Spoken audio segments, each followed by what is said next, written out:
Hola, ¿qué tal amigos de YouTube? Bienvenidos a este nuevo video en el cual hablaremos sobre los teoremas de circuitos eléctricos. Específicamente nos referiremos a tres de los teoremas que típicamente se utilizan en análisis de circuitos. En este caso hablamos del teorema de transformación de fuentes, el teorema de superposición y el teorema de Thevenin. Arrancamos con el teorema de transformación de fuentes y para ello utilizaremos este circuito que fue simulado en el entorno de simulación Liveware. Acá vemos tres fuentes con los valores de 10, 20 y 50 voltios respectivamente. Tenemos resistencias conectadas a cada una de las fuentes y por otro lado vemos que la incógnita que necesitamos determinar es la corriente que pasa por la resistencia de 10 ohm. Para lo cual estamos colocando un amperímetro en serie que nos da una medición de una corriente de 1,11 amperios.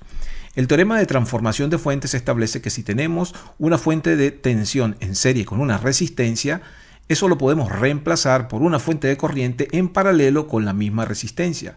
Y también podemos hacer la aplicación inversa. Si tenemos una fuente de corriente en paralelo con una resistencia, lo podemos transformar en una fuente de tensión en serie con la misma resistencia. Aplicando este teorema, entonces vemos que la primera rama se puede transformar en esta fuente de corriente dividiendo el voltaje entre la resistencia, sería una fuente de corriente de 1 amper. La resistencia de 10 ohms la conectamos en paralelo y acá estaríamos aplicándole el teorema de transformación de fuentes a esta primera rama. Para la segunda rama dividimos 20 volts entre 20 ohms y tenemos también una fuente de 1 amper. La corriente, en este caso de la fuente I2, va a estar en paralelo con la resistencia de 20 ohms. Lo mismo hacemos con la rama 3. Dividimos 50 volts entre 50 ohms y nos da la fuente de corriente número 3 de 1 amper. La resistencia de 50 ohms la mantenemos entonces en paralelo con la fuente de corriente. Acá podemos observar que el amperímetro nos sigue marcando 1,11 amperes, ya que esto implica o significa que estos dos circuitos son totalmente equivalentes. Si seguimos ahora con el siguiente paso, vamos a observar que estas tres fuentes de corriente están apuntando hacia el nodo superior, es decir, tienen la misma dirección. Por lo tanto, las podemos sumar aplicando la ley de Kirchhoff de corriente y obtenemos una fuente única resultante, en este caso de 3 amperes. Si podemos observar entonces, acá vemos que las resistencias de 10, 20 y 50 quedaron en paralelo.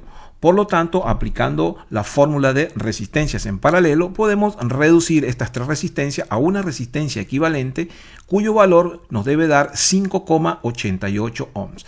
Vemos que ahora el circuito se redujo a una fuente de corriente en paralelo con una resistencia y sigue obteniéndose la corriente resultante de 1,11 amperes por la resistencia de 10 ohms. Finalmente, aplicando el teorema de transformación de fuentes, pero en forma inversa, ahora esta fuente de corriente la podemos representar o la podemos reemplazar por esta fuente de tensión en serie con la misma resistencia de 5,88. Y para calcular el valor de la fuente, aplicamos la ley de Ohm, V igual a I por R, es decir, multiplicamos 3 amperes por 5,88 y nos da 17,64 volts. Finalmente, el circuito simplificado será un circuito serie simple, donde tenemos la fuente resultante, la resistencia resultante equivalente, y tenemos ahora la rama con el amperímetro y la resistencia de 10 ohm.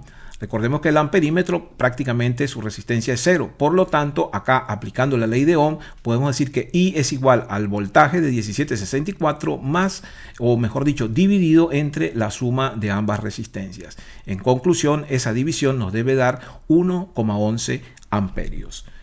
Veamos ahora el mismo circuito, pero solucionándolo a través del teorema de superposición. Este teorema establece que si yo deseo calcular la corriente que circula por la resistencia de 10 ohms, podemos hacer diferentes soluciones parciales para determinar el aporte que realiza cada una de las fuentes en forma independiente. Para ello, entonces, apagamos 2 de las 3 fuentes y vamos haciendo los cálculos para, en forma individual, obtener el aporte de corriente que hace cada fuente a la incógnita, en este caso la corriente que pasa por la resistencia de 10 ohms.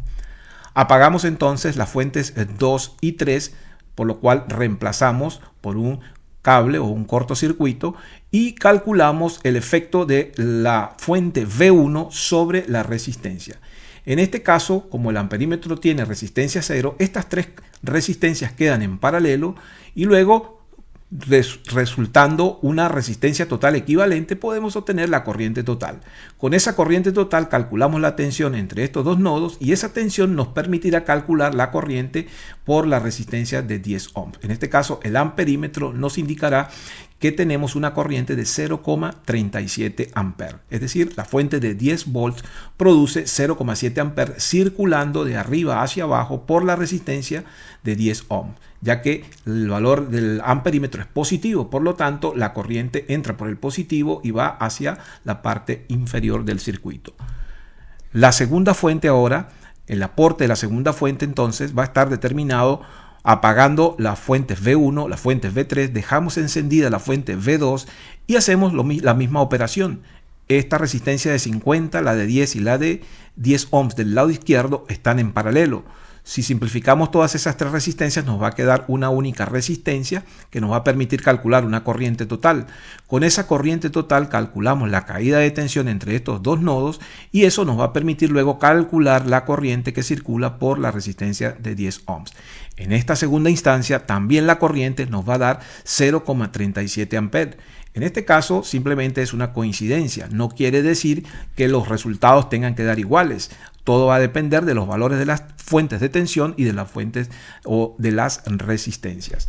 Finalmente tenemos ahora el aporte de la fuente 3. En este caso apagamos ahora las fuentes 1 y 2, dejamos encendida la fuente 3 y repetimos la misma operación. Estas tres resistencias en paralelo nos permiten luego calcular una R equivalente y una corriente total, y con esa corriente total calculamos la caída de tensión entre estos dos puntos, y con esta caída de tensión dividiendo por ley de Ohm entre la resistencia de 10 ohm obtendremos la tercera solución parcial, que en este caso también coincidencialmente es de 0,37 amperios. Finalmente, el teorema de superposición establece que si queremos hallar la solución definitiva, la corriente va a ser igual a la suma de las soluciones parciales que hayamos encontrado. En este caso, I1, que sería esta primera corriente, I2 correspondería a este segundo circuito e I3 correspondería a este tercer circuito. Si sustituimos los tres valores obtenidos, que en este caso dieron el mismo valor, 0,37 amperes, llegamos entonces a que la corriente total es de 1,11 amperios, o mejor dicho, la corriente a través de la resistencia de 10 ohms, es decir, la solución final. Fíjense que ahora el resultado da exactamente lo mismo que nos había dado previamente con el teorema de transformación de fuentes. Finalmente, vamos a resolver ahora el mismo circuito, pero aplicando el tercer teorema, el teorema de Thevenin. Este teorema establece que si determinamos que esto es una red lineal formada por fuentes de tensión y resistencias, y si abrimos la resistencia de carga, que la vamos a considerar como la incógnita, en este caso entonces podemos calcular el voltaje entre estos dos puntos y la resistencia vista desde esos dos puntos, y vamos a obtener un circuito reducido denominado el circuito equivalente de Thevenin.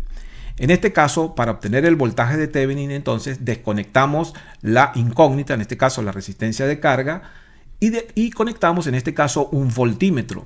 Acá vemos que el voltaje va a ser de 17,65 volts. Este va a ser nuestro voltaje en el circuito equivalente de Thevenin. Analíticamente, ¿qué tendríamos que hacer para obtener este voltaje? Podemos aplicar, por ejemplo, un par de mallas, planteamos dos ecuaciones, hallamos la corriente I2, calculamos luego por ley de Ohm la caída de tensión, y sumando esta caída de tensión más la fuente 3 nos debe dar entonces un valor de 17,65 volts. Debemos tener en cuenta que según el sentido de la corriente, en este caso las caídas de tensión pueden sumarse o restarse. Por ende, el resultado total va a ser 17,65 volts. Seguidamente vamos a obtener ahora la resistencia de Thevenin, para lo cual apagamos todas las fuentes y vemos que entonces las tres resistencias vistas desde los terminales donde se debe conectar la resistencia de carga o incógnita, entonces va a observarse tres resistencias en paralelo. Conectamos acá un multímetro y esa medición arroja una resistencia vista desde esos dos terminales de 5,88 ohms. Esto es lo que nosotros vamos a llamar entonces la resistencia de Thevenin. Con este voltaje de Thevenin y esta resistencia de Thevenin Armamos entonces nuestro circuito simplificado, una tensión o fuente de tensión que vamos a llamar VTH o voltaje de Thevenin, 17,65 volts, en serie con una resistencia, en este caso la resistencia de Thevenin, de 5,88 ohm. Conectamos la carga o resistencia incógnita y aplicando la ley de Ohm podemos entonces comprobar que la corriente que va a circular por esta resistencia va a ser igual a el voltaje de Thevenin dividido entre la suma de la resistencia de Thevenin más la resistencia incógnita, que en este caso debemos comprobar que nos va a dar 1,11 amperios, justo lo que nos había dado con los dos métodos anteriores.